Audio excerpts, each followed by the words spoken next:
নমস্কার বন্ধুরা, তোমাদের সবাইকে স্বাগত জানাই জিকে পয়েন্ট 365 ইউটিউব চ্যানেলের আরও একটি নতুন ভিডিওতে। আজকে আমরা আলোচনা করব ডব্লিউবিপি কেপি কনস্টেবল এক্সামের জন্য গুরুত্বপূর্ণ আরও একটি জিকে মক টেস্ট সিরিজ নিয়ে। আমাদের চ্যানেলে প্রতিদিনই সন্ধ্যাবেলা ডব্লিউবিপি কেপি কনস্টেবল এক্সামের জন্য মক টেস্ট হচ্ছে, তোমরা সেই মক টেস্টে অংশগ্রহণ করো। প্রতিদিনই যে সমস্ত প্রশ্নগুলো আমরা নিয়ে আসছি, প্রত্যেকটি প্রশ্ন কিন্তু তোমাদের এক্সামের জন্য ভীষণভাবে গুরুত্বপূর্ণ। সেই কারণে একটু স্কিপ না করে প্রত্যেকটি ভিডিও তোমরা খুব মনোযোগ সহকারে দেখো এবং এর যে গুরুত্বপূর্ণ তথ্যগুলো থাকছে সেগুলো তোমরা চাইলে নোট ডাউন করে নিতে পারো। ভিডিও যদি ভালো লাগে তাহলে অবশ্যই ভিডিওটিকে একটি লাইক করো, সাথে আমাদের চ্যানেলটিকে কিন্তু সাবস্ক্রাইব করে পাশে থাকা বেল বাটনটা অবশ্যই কিন্তু ক্লিক করে রেখো, যাতে সবার প্রথমে আমাদের ভিডিও নোটিফিকেশন তোমাদের কাছে পৌঁছে যায়। আর ভিডিও ভালো লাগলে অবশ্যই তোমার বন্ধুদের সাথে শেয়ার করো আর আমাদের কমেন্টে জানাও ভিডিও তোমাদের কেমন লাগলো। তাহলে চলো আজকের ভিডিওটা শুরু করা যাক। প্রথম প্রশ্ন, হিন্দু মহাসভা কত সালে প্রতিষ্ঠিত হয়? চারটি অপশনের মধ্যে কোনটির সঠিক উত্তর? তোমরা যদি উত্তর জানো আমাদের কমেন্টে জানাও। মিলিয়ে দেখো উত্তর ঠিক হলো কিনা। সঠিক উত্তর হবে অপশন বি, 1915 সালে হিন্দু মহাসভা প্রতিষ্ঠিত হয়। 1915 সালে মদন মোহন মালব্য হিন্দু মহাসভা প্রতিষ্ঠা করেন। এটি 1925 সালে নাগপুরে কে বি হেগেওয়ার দ্বারা প্রতিষ্ঠিত রাষ্ট্রীয় স্বয়ংসেবক সংঘের সাথে সরাসরি যুক্ত ছিল। 1915 সালে হরিদ্বার প্রথম সর্বভারতীয় হিন্দু মহাসভা সম্মেলন আয়োজিত হয়েছিল। পরের প্রশ্ন দেখি, সবরমতী নদীর উৎপত্তি নিচের কোন পর্বতশ্রেণীতে? চারটি অপশন আছে। সঠিক উত্তর হয়ে যাবে অপশন সি, আরাবল্লী পর্বতশ্রেণী থেকে উৎপত্তি হয়েছে সবরমতী নদীর। সবরমতী নদীর উৎপত্তি স্থলটা আমরা একটু দেখে নিই। রাজস্থানের উদয়পুর জেলার আরাবল্লী পাহাড় থেকে সবরমতী অববাহিকাটি উত্তর ও উত্তর পূর্বে আরাবল্লী পাহাড়, পশ্চিমে কচ্ছের রণ এবং দক্ষিণে খাম্বাত উপসাগর দ্বারা বেষ্টিত আছে। আরাবল্লী পর্বতশ্রেণীর সর্বোচ্চ শৃঙ্গের নাম হলো গুরু শিখর। পরের প্রশ্ন, নিম্নলিখিতদের মধ্যে কোনটি ছত্রাক ঘটিত রোগ? তোমরা কমেন্টে জানাও তোমাদের উত্তর কি। সঠিক উত্তর দেখো হলো কিনা। সঠিক উত্তর এখানে হয়ে যাবে অপশন সি, ডার্মাটাইটিস। এবার আমরা কিছু গুরুত্বপূর্ণ রোগের নাম দেখে নিই যেগুলো এক্সামে আসে। সেটি কি ঘটিত রোগ সেটিও আমরা দেখে নিই। পোলিও রোগ হলো ভাইরাস ঘটিত। পোলিও ভাইরাস নামক পরজীবী এই রোগটি ঘটিয়ে থাকে। ম্যালেরিয়া হলো প্রোটোজোয়া ঘটিত রোগ। প্লাজমোডিয়াম গণের পরজীবীরা এই রোগ ঘটায়। এরপরে দেখে নিই কলেরা। কলেরা হলো ব্যাকটেরিয়া ঘটিত রোগ। ভিব্রিও কলেরি নামক পরজীবী এই কলেরা রোগটি ঘটিয়ে থাকে। পরের প্রশ্ন, কেশর উদ্ভিদের কোন অংশ থেকে পাওয়া যায়? সঠিক উত্তর হয়ে যাবে অপশন বি, গর্ভমুণ্ড থেকে পাওয়া যায় কেশর। পরের প্রশ্ন দেখি, নিচের কোনটি ভারতের সংবিধানের মৌলিক অধিকারের আওতায় আসে না? প্রশ্নটা গুরুত্বপূর্ণ প্রশ্ন। সঠিক উত্তর তোমরা যদি জানো অবশ্যই কমেন্টে জানাও। সঠিক উত্তর হয়ে যাবে অপশন সি, সমান কাজের জন্য সমান বেতন। এইটি ভারতের সংবিধানে মৌলিক অধিকারের আওতায় কিন্তু আসে না। ভারতীয় সংবিধানের পার্ট 4 এর 39D অনুচ্ছেদে সমান কাজের জন্য সমান বেতন এই বিষয়টি কিন্তু অন্তর্ভুক্ত করা হয়েছে। এটি একটি নির্দেশমূলক নীতি। এটি রাজ্যকে নির্দেশ দেয় যে পুরুষ এবং মহিলা উভয়ের জন্যই সমান কাজের জন্য সমান বেতন কিন্তু থাকতে হবে। প্রশ্ন, গুডস অ্যান্ড সার্ভিসেস ট্যাক্স অর্থাৎ জিএসটি নিচের কোন দেশে প্রথম চালু হয়েছিল? চারটি অপশনের মধ্যে কোনটি সঠিক? তোমরা যদি জানো অবশ্যই আমাদের কমেন্টে নিচে জানাও। সঠিক উত্তর কিন্তু এখানে হয়ে যাবে অপশন এ, ফ্রান্স। ফ্রান্স 1954 সালে বিশ্বের মধ্যে প্রথম দেশ হিসেবে জিএসটি চালু করেছিল। আর ভারতে কবে চালু হয়েছিল? ভারতে 2017 সালের 1 জুলাই জিএসটি চালু হয়েছিল। লোকসভায় জিএসটি বিল পাশ করেছিলেন অর্থমন্ত্রী অরুণ জেটলি।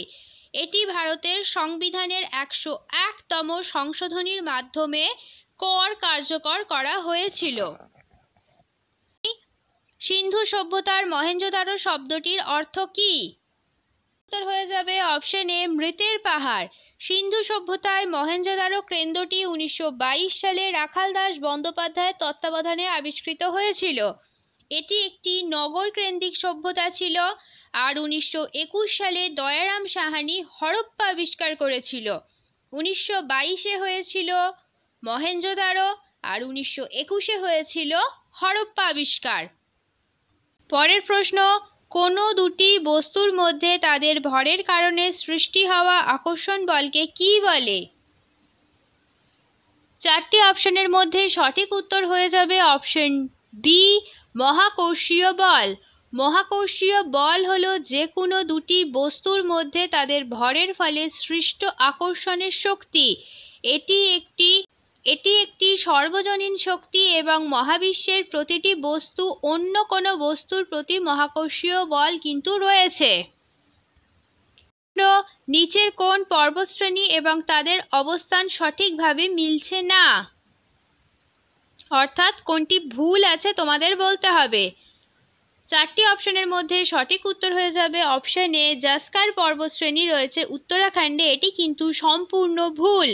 জাস্কার পর্বতশ্রেণী কেন্দ্রশাসিত অঞ্চল লাদাখে অবস্থিত, আর এই অঞ্চলের বিখ্যাত গিরিপথগুলি হল সিপকিলা, লিপুলেখ এবং মানা। কামেট শৃঙ্গ হল এই অঞ্চলের সর্বোচ্চ শৃঙ্গ। পরের প্রশ্ন, ভারতের স্বাধীনতা সংগ্রামের সময় নিচের কোন আন্দোলনটি ডান্ডি অভিযান দিয়ে শুরু হয়েছিল? ইম্পর্ট্যান্ট একটি প্রশ্ন। সঠিক উত্তর হবে অপশন সি, আইন অমান্য আন্দোলন। ডান্ডি অভিযান বা লবণ সত্যাগ্রহ ছিল ঔপনিবেশিক সরকার কর্তৃক আরোপিত লবণ ট্যাক্সের বিরুদ্ধে একটি অহিংস প্রতিবাদ।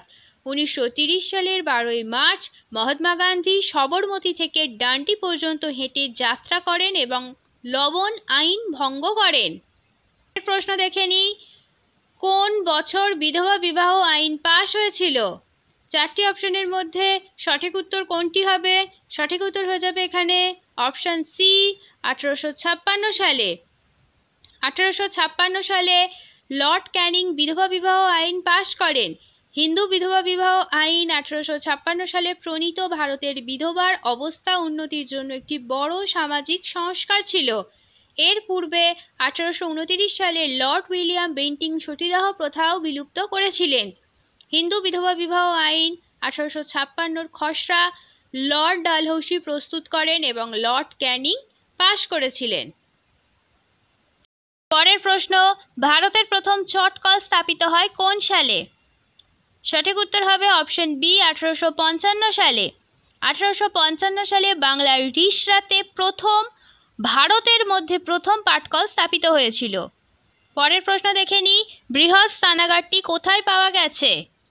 স্নানাগার পাওয়া গিয়েছিল কিন্তু মহেঞ্জোদারো। খুব সোজা উত্তর, বৃহৎ স্নানাগারটি মহেঞ্জোদারোতে পাওয়া যায়। আর 1922 সালে আর.ভি. ব্যানার্জি মহেঞ্জোদারো আবিষ্কার করেছেন। পরের প্রশ্ন দেখে নিই, বাড়ির কাজে ব্যবহৃত ফিনাইল নিম্নলিখিত দ্রব্য সম্পর্কিত কোনটির সাথে সম্পর্কিত তোমাদের বলতে হবে। সঠিক উত্তর হবে অপশন সি, বেনজিনের সাথে। বাড়ির কাজে ব্যবহৃত ফিনাইলের একটি মূল উপাদান হলো ফেনল, যা একটি বেনজিনজাত রাসায়নিক। পরের প্রশ্ন, গন্ডোয়ানা স্তর কিসের জন্য বিখ্যাত? খুব সোজা উত্তর, গন্ডোয়ানা স্তর কয়লার জন্য বিখ্যাত। পরের প্রশ্ন দেখে নিই, কোন জায়গায় সাঁওতালরা দামিনী কো বলতো? সঠিক উত্তর হয়ে যাবে অপশন সি, রাজমহল পাহাড়কে সাঁওতালরা দামিনী কো বলতো। দামিনী কো একটি সাঁওতাল শব্দ যার অর্থ হলো পাহাড়ের পাদদেশ। রাজমহল পাহাড়ের প্রান্তদেশ গভীর অরণ্যে সাঁওতালি সম্প্রদায় কর মুক্তভাবে বসবাস করত, কিন্তু পরবর্তীকালে জমিদার ও ইংরেজরা এই অঞ্চলেও কর চাপাতে শুরু করে। এই করের বিরুদ্ধে কিন্তু সাঁওতালি বিদ্রোহের সূত্রপাত হয়েছিল।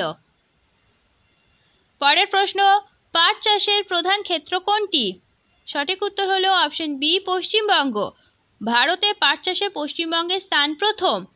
পশ্চিমবঙ্গ, আসাম ও বিহার ভারতের মধ্যে প্রধান পাট উৎপাদনকারী রাজ্য, যা দেশের মোট পাট এলাকা এবং উৎপাদনের প্রায় 98%। পাট চাষের জন্য উপযুক্ত জলবায়ু উষ্ণ ও আর্দ্র জলবায়ু বর্ষাকাল। পশ্চিমবঙ্গ পাট চাষের জন্য সব থেকে সফল কারণ বদ্বীপ অঞ্চলে পলি সমৃদ্ধ। এটি সারা বছর গরম থাকে। এটি গঙ্গার উপনদীগুলি থেকে 200 সেন্টিমিটারের উপরে ভারী বৃষ্টিপাত এবং প্রত্যাহারের জন্য প্রচুর তাজা মৃদু জল পায়। পরের প্রশ্ন, লোকটাক হ্রদ কোন রাজ্যে অবস্থিত? সঠিক উত্তর অপশন বি, মণিপুর রাজ্যে লোকটাক হ্রদ অবস্থিত। লোকটাক হ্রদ আছে মণিপুরে। লোকটাক হ্রদ উত্তর পূর্ব ভারতের বৃহত্তম প্রাকৃতিক মিঠা পানির হ্রদ। এটি বর্ষাকালে পৃষ্ঠের আয়তন 287 বর্গ কিলোমিটার থেকে 500 বর্গ কিলোমিটার পর্যন্ত হয়। হ্রদটি ভারতের মণিপুর রাজ্যের ময়রাংয়ে অবস্থিত। পরের প্রশ্ন দেখে নিই। পরের প্রশ্ন হচ্ছে, বাংলার তারিকা আন্দোলনের নেতা কে ছিলেন? সঠিক উত্তর হয়ে যাবে অপশন বি, তিতুমির। পরের প্রশ্ন, ভিল বিদ্রোহ কোথায় হয়েছিল? চারটি অপশনের মধ্যে সঠিক হয়ে যাবে অপশন বি, খন্দেশ। 1819 সালে মহারাষ্ট্রের খন্দেশ অঞ্চলে মহারাষ্ট্রের ভিল উপজাতি দ্বারা ইংরেজদের বিরুদ্ধে এই বিদ্রোহ শুরু হয়েছিল। এই বিদ্রোহের উল্লেখযোগ্য নেতা ছিলেন চিল নায়েক।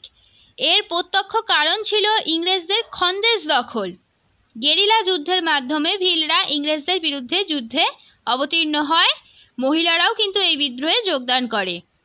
অজন্তা, সাতপুরা, সাতমালা সহ বিস্তীর্ণ অঞ্চলে এই বিদ্রোহের প্রভাব ছড়িয়ে পড়েছিল।